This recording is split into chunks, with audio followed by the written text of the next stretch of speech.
আপনি যখন সত্যি কথা বলবেন, মুখের ওপর না বলতে শিখবেন, উচিত কথার জবাব দিতে পারবেন, অন্যায়টাকে অন্যায় বলেই দাবি করতে শিখবেন, তখন আপনি অনেক সম্পর্ক হারিয়ে ফেলবেন। দেখবেন আপনার চারপাশটা ফাঁকা লাগছে।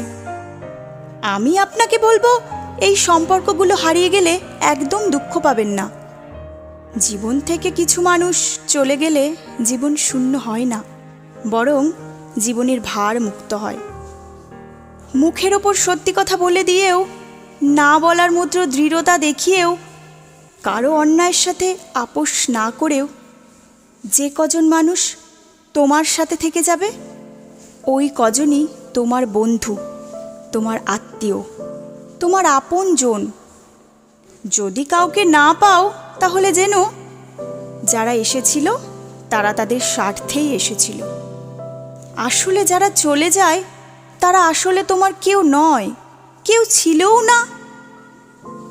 তাই কারো চলে যাওয়া দেখলে তাতে আনন্দ পেতে থাকো।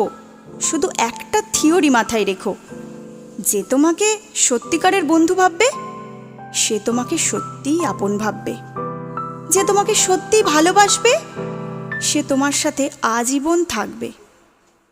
কেউ চলে গেলে আমি একা হয়ে যাচ্ছি, এমন ভাবনায় নিজেকে মুড়ে দিও না। বন্ধু নেই মানে তুমি একা নও। তোমার একা থাকাটাই তোমার ব্যক্তিত্ব। এই ব্যক্তিত্বটাই তোমার অহংকার, তোমার ভালো থাকার মূল চাবিকাঠি।